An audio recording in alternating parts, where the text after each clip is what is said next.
Bonjour et bienvenue. On a tous connu ce moment. Après des années à apprendre le français, on lance un film et là, on a l'impression que c'est une langue complètement différente. Eh bien, c'est ça, le vrai français, celui qu'on entend tous les jours dans la rue. Aujourd'hui, on va décortiquer ensemble ces mots et ces expressions pour que, enfin, tout devienne limpide. Alors, au programme, on va faire un petit tour d'horizon de la vie quotidienne. On va d'abord parler des gens et des relations. Puis on passera à la maison, au travail, on verra les transports et on finira en beauté avec le thème de l'argent. C'est parti pour un petit voyage au cœur du français authentique? Allez, on commence tout de suite avec les gens et les relations. Comment on parle des personnes qu'on croise, de nos amis, de notre famille. On met les manuels de côté un instant et on écoute comment ça se passe dans la vraie vie. Pour parler d'un homme qu'on ne connaît pas, il y a plein d'options.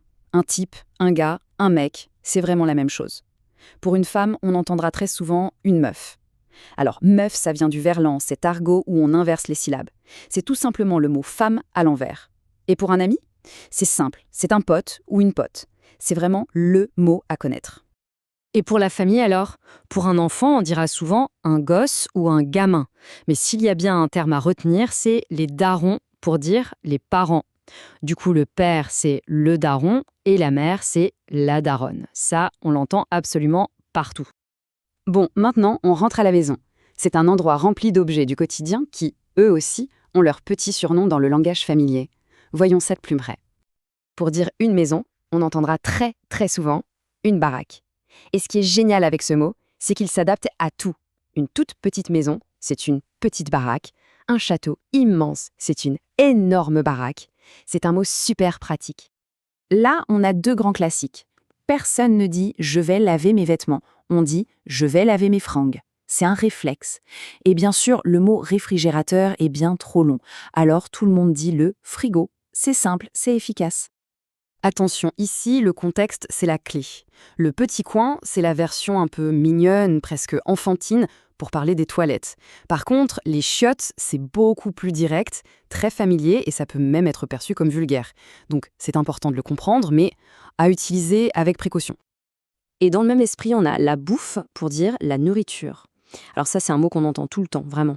Mais un peu comme chiotte, c'est très très familier. Il faut absolument le connaître pour comprendre les gens, mais si on est dans un restaurant chic, on va plutôt parler de nourriture. Allez, on sort de la maison, direction le monde du travail. Parce que oui, au bureau aussi, il y a tout un jargon bien spécifique qu'on n'apprend pas à l'école. Voilà le trio gagnant de la vie professionnelle. Le travail, ça devient le boulot. Le directeur ou la directrice, c'est le boss ou la boss. Et l'entreprise, eh bien, c'est la boîte. Avec ces trois mots, on a déjà les bases pour survivre à la pause café. Ah, et là, on a un duo fantastique. Deux verbes qui résument tout. D'un côté, il y a bosser, qui veut dire travailler, et souvent travailler dur. Et de l'autre, on a son opposé parfait, glander. Glander, ça veut dire ne rien faire du tout, traîner. On peut glander au bureau, mais on peut aussi glander tout le week-end sur son canapé. On continue notre périple et cette fois, on se déplace. Dans la voiture, dans le train, le vocabulaire familier est absolument partout. C'est parti! Alors, pour une voiture, on entendra souvent une caisse ou une bagnole.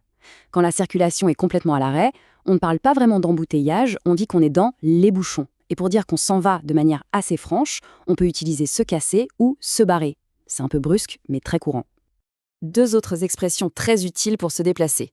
Se grouiller, c'est ce qu'on crie à quelqu'un pour lui dire « dépêche-toi », il y a une vraie idée d'urgence. Et puis, impossible de parler de transport sans mentionner le fameux RER parisien, le réseau express régional. C'est ce train de banlieue que des millions de personnes prennent chaque jour pour aller bosser. On arrive maintenant à la dernière étape de notre voyage. Et, croyez-moi, ce n'est pas la moins intéressante. L'argent. C'est peut-être le sujet pour lequel la langue française est la plus inventive, la plus riche en expressions. Le mot argent. En fait, on l'utilise assez peu dans les conversations de tous les jours. On va plutôt entendre la thune, le fric ou même le blé, comme la céréale. Oui, oui. Ce sont les mots les plus courants, les plus basiques. Ah, alors ça, c'est la petite astuce qui change tout. Le mot balle. Il remplace tout simplement l'unité monétaire. Au lieu de dire « ça coûte 50 €, on va dire « ça coûte 50 balles ». C'est un véritable automatisme de la langue parlée, un vrai marqueur d'authenticité. Et pour les actions, c'est tout aussi imagé. Quand on dépense beaucoup sans vraiment faire attention, on dit qu'on claque de la thune. Et forcément, la conséquence, c'est que quand il n'y a plus rien, eh bien, on est dans la dèche. C'est l'expression parfaite pour dire qu'on est complètement fauché. Bon, en résumé, qu'est-ce qu'on doit retenir de tout ça? Le plus important, c'est d'abord de comprendre ces mots, pas forcément de les utiliser tout de suite. Le contexte, c'est primordial.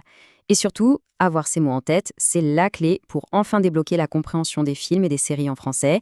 Alors maintenant, il ne reste plus qu'à tendre l'oreille. Et justement, pour conclure, petite question. Maintenant que tous ces mots sont sur le radar, lequel allez-vous essayer de repérer en premier dans une conversation, un film ou une chanson?